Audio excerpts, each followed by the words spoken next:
আজকে প্রায় 10 দিন ধরে কারেন্ট যা আইয়ে আমরা না ট্রান্সমিটার এর আগে 100 ওয়াটের ছিল, এটা খারাপ হয়েছে নিয়ে দিছে 63 ওয়াট। তো যে জায়গার মধ্যে পরিষেবা লাগবে আপনার 100 ওয়াটের কারেন্টের ইলেকট্রিক পরিষেবা, এই জায়গা দিছে 63, যার কারণে আমরা প্রায় 800 ফ্যামিলি না কারেন্টের কোনো কিছু পাইতেছে না। এই আজকে বুধ 4-5 দিন ধরে কারেন্ট নাই। তা আমরা প্রতিশ্রুতি দিয়েছিল একটু ছেড়ে দিয়েছিল যে আমরা ট্রান্সমিটারটা চেঞ্জ করে দেবো।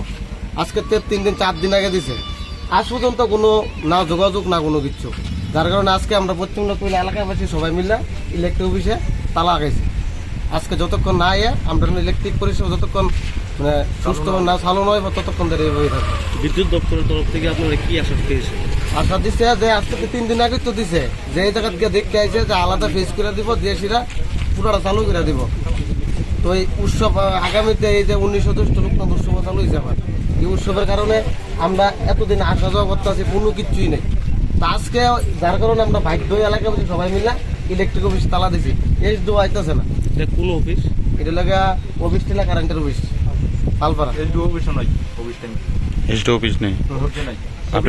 টাইম চলছে কিন্তু এখন টাইম চলছে মোটামুটি প্রায় 1টা বাজে এসডি অফিস নাই।